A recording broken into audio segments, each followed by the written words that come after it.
بہت سارے جو ایکسپرٹس ہیں انہوں نے یہ ایشو ریز کیا ہے کہ کراچی کی سیفٹی اور سیکیورٹی کا کیا ہوگا. کیا کراچی کے لیے کوئی ایویکویشن پلان بھی بنایا گیا ہے؟ کیونکہ جاپان میں جب سونامی آئی اور وہاں پر نیوکلیئر پلانٹس کو نقصان پہنچا تو اس سے لاکھوں لوگ متاثر ہوئے. کیا حکومت کر رہی ہے اور کیا نقصانات ہو سکتے ہیں اگر کوئی مناسب منصوبہ بندی نہیں کی گئی؟ اس پر گفتگو کریں گے ایک مختصر سی بریک کے بعد پروفیسر پرویز ہود بھائی سے. بریک کے بعد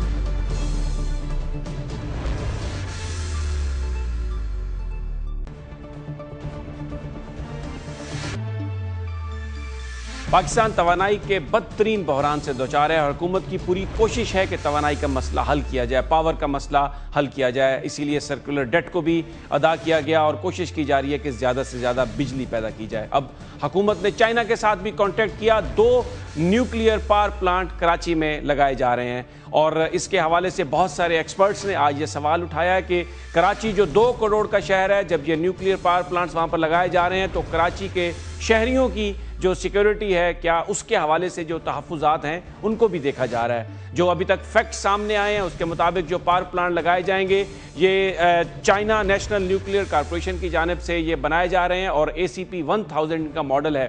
یہ جو پاور پلانٹ ہیں یہ ابھی چائنا میں بھی نہیں لگائے گئے. ان کا ڈیزائن اور ان کی سیکیورٹی کے حوالے سے جو کچھ بھی ہے وہ صرف کمپیوٹرز میں ہے اور پاکستان میں یہ سب سے پہلے پلانٹ ہوں گے. نیو یارک ٹائمز یہ لکھتا ہے کہ اگر یہ پلانٹ کامیاب ہو گئے تو یقیناً چائنا پوری دنیا میں ان پلانٹس کو بیچے گا اور یہ اس کے لیے ایک بہت بڑی گڈ ول ہوگی. لیکن خدا نہ خواستہ اگر یہ پلانٹ کامیاب نہ ہوئے اور خاص طور پر کراچی جیسے شہر میں جس کے بارے میں ایکسپرٹ یہ کہہ رہے ہیں کہ اگلے 3-4 سال میں ایک بڑی سونامی کا خطرہ ہے اور جب سونامی آتی ہے تو ہم نے دیکھا 2011 میں جاپان میں فوکوشیما پلانٹ جو کئی دہائیوں سے اس ٹیکنالوجی کے مطابق چلائے جا رہے تھے، بڑے اس میں زبردست قسم کے سیکیورٹی اور سیفٹی سٹینڈرڈ سے، لیکن اس کے باوجود بھی وہاں پر 2 لاکھ افراد کو منتقل کرنا پڑا، ایویکویشن کرنی پڑی.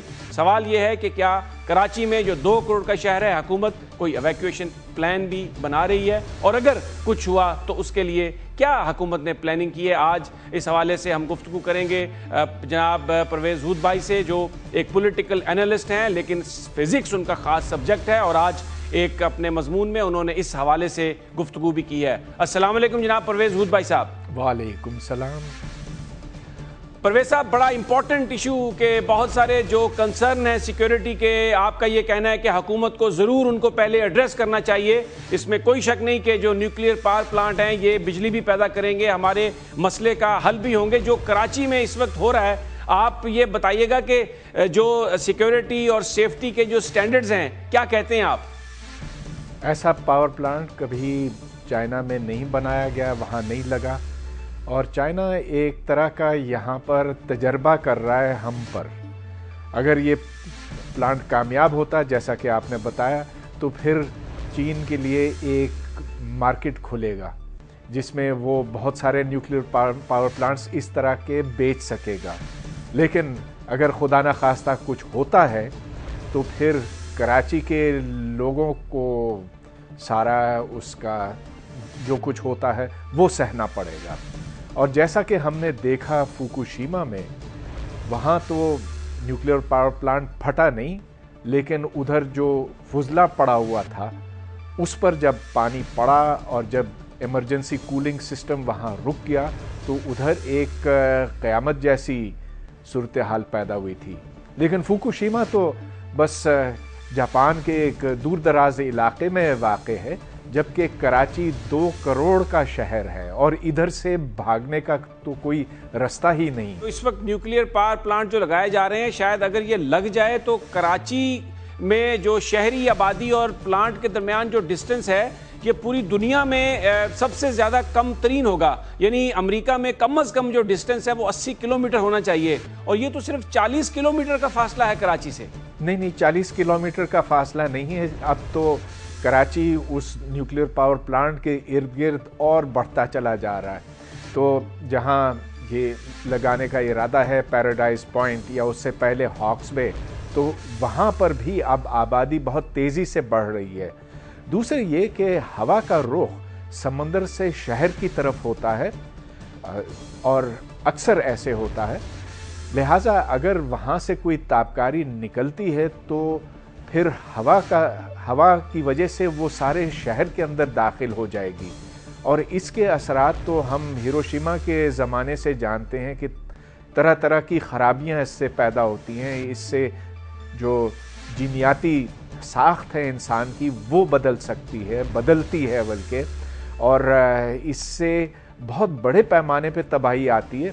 ہم نے یہ دیکھا تھا کہ جب چرنوبل سے تابکاری خارج ہوئی تھی تو وہ سارے یورپ میں پھیل گئی تھی، اور روس کا شہر جو کیو تھا یوکرین میں، اس شہر کے آس پاس بہت سے علاقوں کو خالی کرنا پڑا. آج فوکوشیما کے ارد گرد بھی ایک 20 کلومیٹر کے دائرے کے اندر وہاں کسی کو جانے کی اجازت نہیں ہے. جاپان میں فوکوشیما کی وجہ سے نیوکلیئر پاور سے اس قدر خوف پھیل گیا، اور بجا طور پر کہ جاپان نے اپنے 52 نیوکلیئر پلانٹس معطل کر دیے ہیں. وہاں کوئی بجلی اب نہیں پیدا ہو رہی ہے، حالانکہ ایک زمانے میں جاپان اپنی 1/3 بجلی ان کے ذریعے سے تیار کرتا تھا. لیکن ہود بھائی صاحب، پاکستان جس طرح پاور کے اس وقت کرائسس کا شکار ہے، تو یہ ایک آپشن جو ہے یہ چائنا نے دی اور پاکستانی حکام نے اس کو قبول کیا، اور بہت سارے پاکستانی اس کو صحیح فیصلہ بھی سمجھتے ہیں. یہ بیان کیجیے گا کہ جب چائنا کی کارپوریشن اس کو بنا رہی ہے تو یہ ساری چیزیں تو بنانے والوں کے ذہن میں بھی ہوں گی، پاکستانی حکام کے ذہن میں بھی ہوں گی، تو یہ جو کنسرن ہے، یہ جو خدشات ہیں، ان کو دور تو کیا جا سکتا ہے؟ مجھے پتہ نہیں کیسے دور کیا جا سکتا ہے، اس لیے کہ اس طرح کا پلانٹ تو اب تک بنا بھی نہیں ہے.